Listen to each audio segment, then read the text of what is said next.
여러분 안녕하십니까? 팡팡 터지는 바이블입니다. 오늘 정기 예언서 말씀드린 것처럼 96번째 시간이 되겠습니다. 그래서 오늘은 이제 어, 열왕기상 제일 끝부분이죠. 열왕기상 제일 끝부분인 22장을 여러분과 함께 생각을 할 텐데요. 글쎄요, 22장은 여러 가지로 생각할 수 있지만 저는 세 부분으로 나눠서 이제 말씀을 드리려고 그래요. 앞부분은 미가야가 이제 올바른 하나님의 말씀을 한 것에 대해서 여러분에게 좀 말씀을 드리려고 하고요.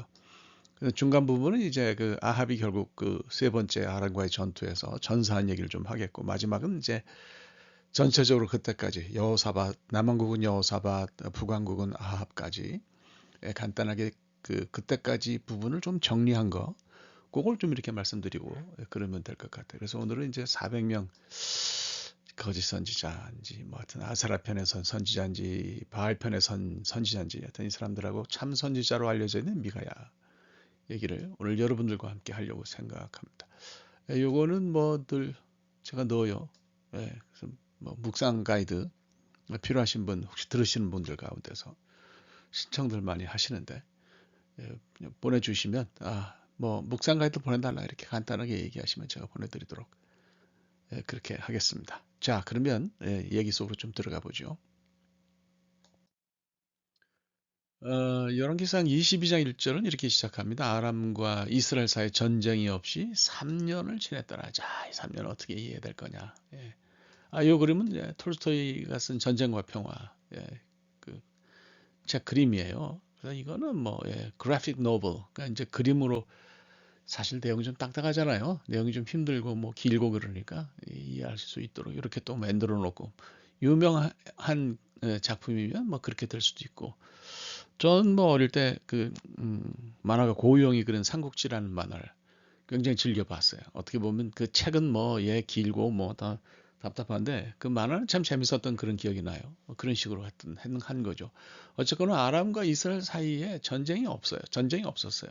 그 전쟁이 없어서 3년 동안 전쟁이 없었는데 이걸 이제 어떻게 이해되는지 참 그렇죠. 제가 첫 번째 이해하는 건 이거 뒤에 이제 길라 라못에서 엄청난 전투가 벌어지잖아요. 아합이 죽고 또 뭐 아람도 그 준비를 3년 동안 잘 했을 거고 북이스라엘도 유다와 동맹까지 맺어서 이제 전쟁을 한 거니까 여태까지 했던 전쟁보다도 굉장히 큰 전쟁이라고 생각할 수 있어요. 이것이 3년 있었는데 이것이 결국 이제 고요함 후에 정적 후에 어떤 엄청난 일을 예고하는 것이 아닌가 하는 뭐 이제 역사를 아니까 물론 이런 얘기를 하는 걸 수도 있겠지만은 그런 생각이 듭니다.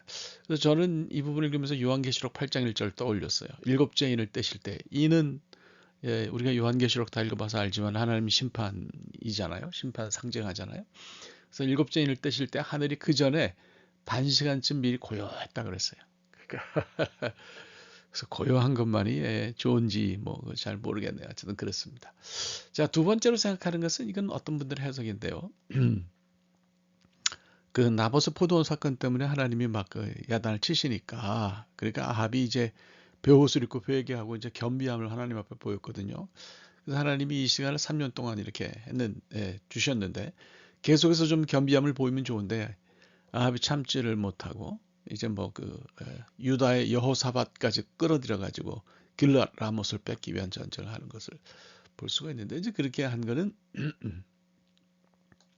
아합의 분개 때문이기도 하다 뭐 그렇게 보기도 합니다. 그러니까 베나닷 2세가 두 번째 전쟁에서 잡혔는데 도망가면서 내가 우리 아버지가 당신에게서 뺏은 그런 사업들을 다 돌려주겠다 이렇게까지 얘기를 하고서 안 돌려줬거든요.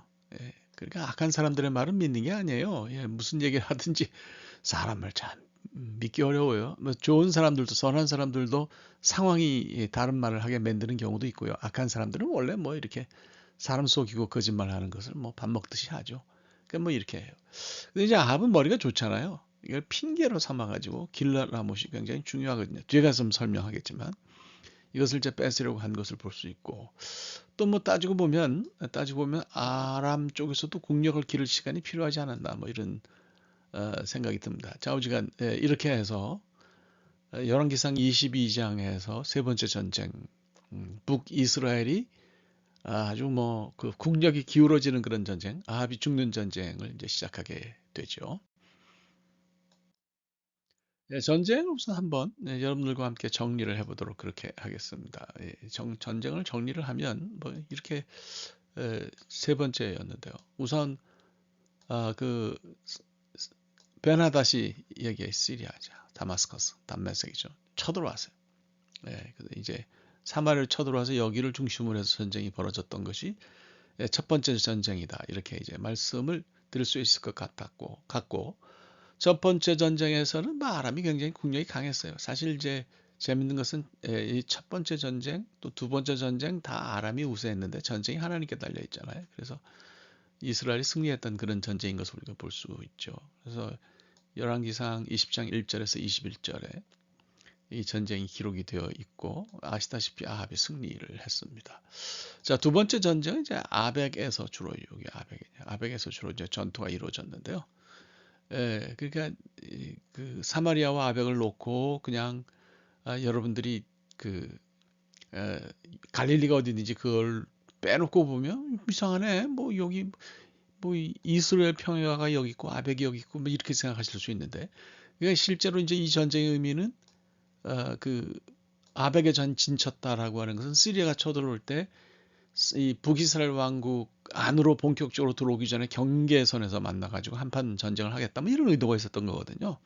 그래서 이렇게 볼 수 있는데 열왕기상 20장에 이 이야기가 뒷부분에 기록이 되어 있고 아합이 물론 당연히 이깁니다. 그래서 여기서 이제 가머니설로 베한하닷 이세가 하나 뭐 당신의 형제고 뭐 성을 돌려주겠고 뭐 이런 얘기를 다 하니까 이 바보 같은 아합이 뭐 바보 같다기보다도 정치적으로만 생각하는 거죠. 그래서 이제 돌려보내는 것을 볼 수 있어요. 뭐 이 사람 손자병법을 읽었는지는 모르겠는데 뭐 그냥 지는 것이 이기는 거다 뭐 이렇게 생각했던 건가요? 하여간 뭐 어쨌거나 평화를 유지하는 이런 평화가 이게 진짜 평화지 가짜 평화죠. 하여간 그 아람이 전쟁하겠다는 야욕을 버리지 않는 한 뭐 평화라는 것은 가짜일 수밖에 없는 건데요. 어쨌든 그렇습니다. 자, 3차 전쟁이 이제 드디어 이제 오늘 이제 벌어지는데 오늘 뭐 다 다루지는 않겠어요. 다 다루지는 않겠고 길랏 라못이 여기 있잖아요. 예. 나중에 이제 설명하겠지만 이 근처로 이제 바로 그 왕의 대로가 지나가거든요. 왕의 대로는 애굽과 메소포타미아를 잇는 굉장히 중요한 고대 무역로예요. 그러니까 길랏 라못을 차지한다고 하는 것은 굉장히 경제적으로 유리하다는 얘기가 되는 거죠. 그래서 길랏 라못이 굉장히 중요한 전략적인 요충지다. 이것을 뺏기 위해 전쟁을 한 건데 결국 이제 아합이 전사하는 걸로 전쟁이 끝난 것을 볼 수가 있습니다.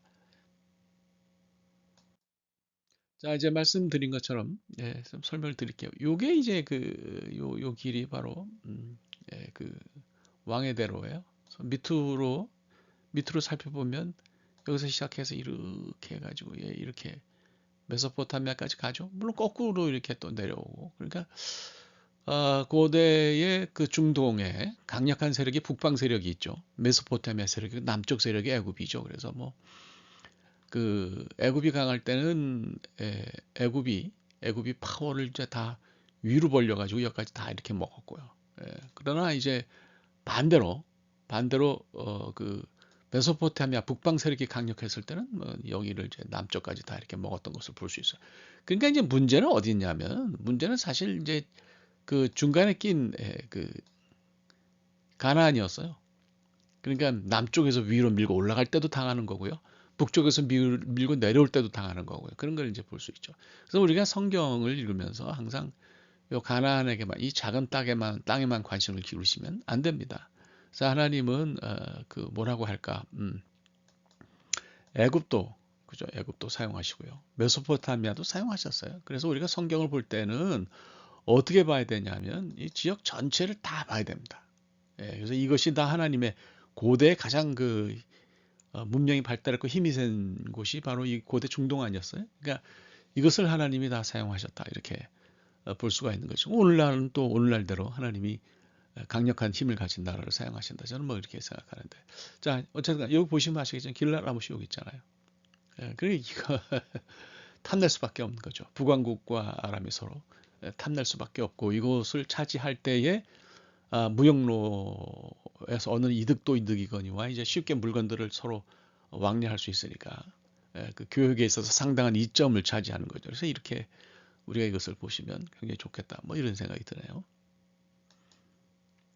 자, 오늘날 길랏 라모스, 뭐 제가 막 잔뜩 그림을 찍찍찍찍 해놔가지고 좀 그런데 길랏 라모스이 있었던 곳에 이런 텔의 모습을 여러분들이 한번 보시고 지금은 이렇게 됐구나 하는 것을 아시면 되겠는데 결국 뭐 사람이 아무리 뭐 중요하게 생각하는 것도요 시간이 지나고 역사가 흐르면 아무것도 아니에요. 결국 사람이 세우는 것은 허무하다, 허망하다. 뭔가 하나님이 하시는 것이 영원하다. 뭐 이런 생각이 잠시 듭니다. 자, 전쟁 이후를 우리가 이제 사실 뭐 여러분들이 뭐 성경을 모르시겠어요. 열왕기상 22장 읽어보시면 뭐가 어떻게든지 다 아실 수가 있는 거죠. 우리는 이제 읽으면서 이게 역사적으로 어떤 사건이 있었고 이 사건 이후에 어떤 영향이 있었냐 이런 걸 보는 것도 이제 굉장히 중요하다고 저는 뭐 개인적으로 그렇게 생각합니다. 하여튼 길랏 라못 전투에서 북이스라엘이 졌잖아요. 그래서 요단 동편 이걸 우리가 이제 트랜스조단이라고 그래요. 이걸 이제 우리가 트랜스조단이라고 그러고요. 그다음에 이제 그 거꾸로 이쪽 지역을 시스조단이라고 그렇게 부릅니다. 그래서 여러분들이 요단강이 이제 가운데 있는데 요단강을 경계로 해가지고 이걸 나눌 때 오른쪽은 트랜스조단이고 왼쪽은 시스조단이에요. 그래서 요단강 서편은 시스조단이라고 부르고 요단강 동편은 트랜스조단이라고 그렇게 이제 부르는 것을 볼 수 있는데 이 주도권을 이제 어디가 가져갔냐면 뭐 이겼으니까 아람이 가져가는 게 당연하겠죠. 아람이 가져갔어요.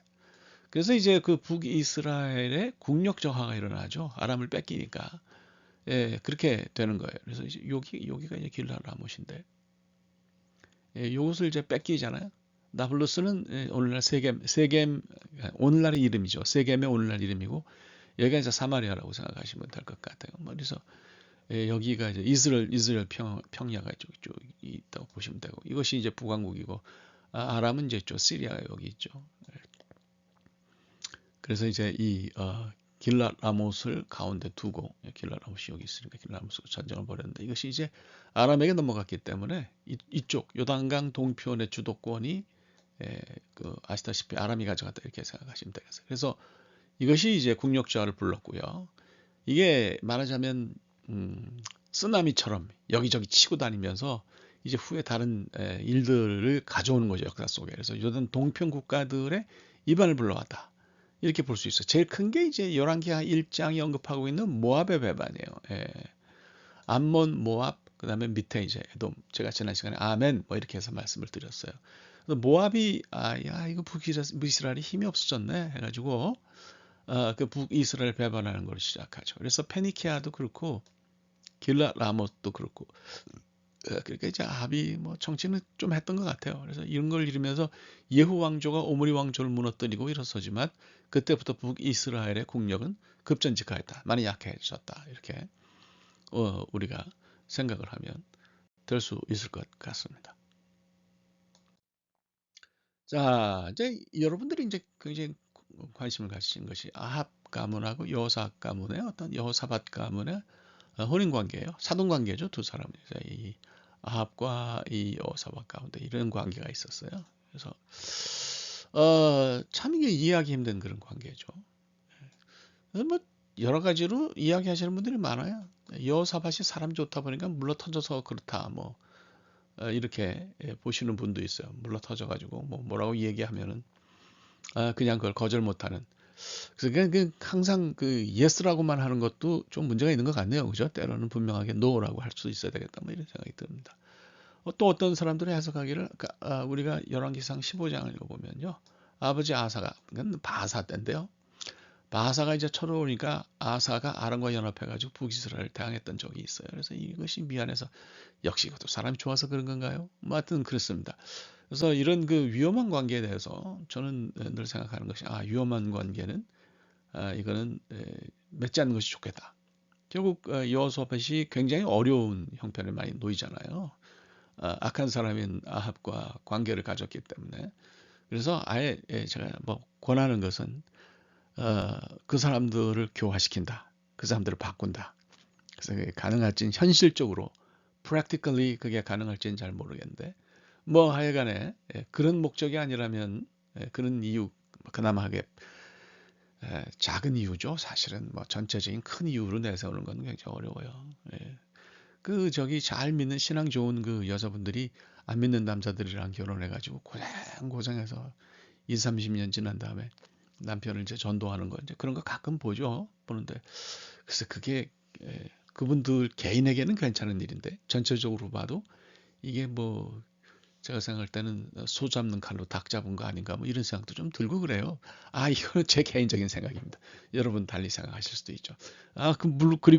물론 사랑이 또 거기 이제 있고 사람 사이의 관계, 사랑이 있고 변화가 있고 뭐 이런 걸 생각하면 개인들에겐 좋은 일이니까 뭐 그 얘기가 잘못했다 뭐 그런 건 아닙니다. 자, 아무튼 이런 이유 때문에 그렇다라고 볼 수 있는데 여러분들 어떻게 생각하시는지 모르겠어요. 음, 여호사밧에게는 개인적인 이유가 있겠죠. 어쨌거나 이제 아합과 여호사밧이 길라앗을 두고 아람과 전쟁하죠. 1, 2차 전쟁은 아람이 굉장히 힘이 셌는데 전쟁이 하나님께 달려있어 졌잖아요. 근데 3차 전쟁은 좀 달라요. 길라앗을 둘러싼 그런 전쟁은 좀 다르죠. 그 아합이 유다까지 끌어들였잖아요. 그러니까 굉장히 병력도 많아지고 힘도 세지고 물론 뭐 아람도 힘을 길렀지만 이때는 오히려 그 이스라엘이 굉장히 힘이 강력했다 이렇게 볼 수 있는데 이 전쟁에서는 이스라엘이 졌어요. 그러니까 전쟁은 하나님께 달려 있고요. 그렇다는 생각이 드네요. 사람이 얼마나 능력이 있고 하는 것은 뭐 중요하지 않다고 생각합니다. 자, 선지자 미가야가 만류를 하죠. 근데 여호사밧이 이제 나 선지자 아합이 그러죠. 나 선지자 400명이 있다. 그 사람들이 올바른 선지자겠어요? 바알이나 아세라 선지자일 텐데. 그러니까 여호사밧이 여기서 그 충고를 합니다. 진짜 하나님의 사람이 있을 텐데 그 사람 얘기를 좀 들어봐야 되지 않겠냐. 글쎄요. 이건 어떻게 이해될지 저는 개인적으로는 여호사밧이 차라리 처음부터 거기 가지 않는 게 낫겠다. 거기 가지 않고 거기 가지 않았으면 이런 충고도 할 필요가 없는 거고 뭐 그렇다는 생각이 들어요. 그러니까 이미 그런 위험한 상황 속에 들어와서 하나님에게 도우심을 구하고 하나님의 뜻을 구하는 것에 대해서 우리가 좀 생각을 많이 해야 돼요. 어떤 위험한 상황이 있어요. 근데 괜찮다. 하나님 나를 지켜주시니까 피해가지 않고 들어간단 말이죠. 위험한 상황 속에서 여러 가지 유혹이 있고 어려움이 있고 그런 상황 속에서 하나님 내가 이걸 잘 견딜 수 있도록 해주세요. 저는 그런 기도에 대해서 별로 그걸 좋게 생각하지 않습니다. 우리가 제대로 된 신앙인이라 그러면 오히려 하나님 제가 그 위험한 상황 속에 들어가지 않겠습니다. 그런 결단을 할 수 있도록 해주세요. 이렇게 기도하는 것이 더 옳지 않나 뭐 이런 생각을 하게 됩니다. 아합이 자기가 듣고 싶은 말만 듣는 거죠. 원래 사람이 그래요. 자기 듣고 싶은 말만 듣고요. 자기 마음에 합한 말만 듣고요. 쓴 말은 잘 듣지를 않습니다. 결국 아합이 전쟁에 들어갔고요. 죽었죠. 자, 400대 1로 이제 아합 앞에서 그 논쟁이 벌어집니다. 400명 선지자는 바알돈 아세라 편이 아니었을까? 뭐 하나님 선지자는 아니었죠. 미가야는 미는 히브리 말로 카는 like, 야는 하나님 이름이니까 누가 하나님 같은가? 와, 이름도 좋아요. 그죠? 그다음에 이제 이 400명의 대표자라고 할 수 있는 사람이 시드기야인데 ጼ덱하고 하나님 이름이 야가 들어가서 하나님의 정의, 하나님의 공의 이런 뜻을 가지고 있는데요. 이름만 좋습니다. 이름만. 그래서 이 400명 선지자, 거짓 선지자들은 아합과 여호사밧을 즐겁게 해주고 또 아합이 원하는 대답을 입에 넣어주는 것이 목적이었어요. 예레미야서 23장 30절 말씀 보면 이런 말씀이 있어요. 보라, 서로 내 말을 도둑질하는 선지자들을 내가 치리라. 그러니까 겉으로 뭐 그렇게 선지자라고 해도 하나님이 원치 않는 말을 하는 사람들은 혼내주겠다. 뭐 이렇게 말씀하신 걸 볼 수 있죠. 전쟁을 반대했음에도 불구하고 아합이 참전을 하고 결국은 이제 죽는 것을 볼 수가 있습니다. 자, 이렇게 해서 이제 그 앞부분 얘기를 끝냈는데요. 저는 이제 사람의 생각과 하나님의 생각, 하나님의 뜻 이것을 오늘 우리가 여기서 찾아야 된다 이렇게 생각해요. 과연 여호사밧이 전쟁에 참전한 것이 하나님의 뜻일까? 이것도 우리가 심각하게 고려를 해봐야 되고요. 또 그 이전에 아합이 벤하닷 이세의 말을 듣고 이게 평화가 있을 수도 있겠다. 성 돌려받으니까 좋지. 이렇게 생각한 것이 옳은 것인가도 생각해봐야 될 것 같아요. 그래서 사도 바울이 이야기한 것처럼 사람을 기쁘게 할 것인가, 하나님을 기쁘게 할 것인가. 사람을 기쁘게 하면요, 이거 좋은 일이 많이 생겨요. 그러나 이것은 궁극적으로 좋지 않은 것 같고요. 하나님을 기쁘시게 하면 힘든 일이 많이 생깁니다. 미가야는 얻어맞기도 했잖아요. 시드기야한테. 그래도 그렇게 했어요. 바른 길을 선택하시는 여러분들이 되시기를 바랍니다. 오늘 여기까지 하겠습니다. 대단히 감사합니다.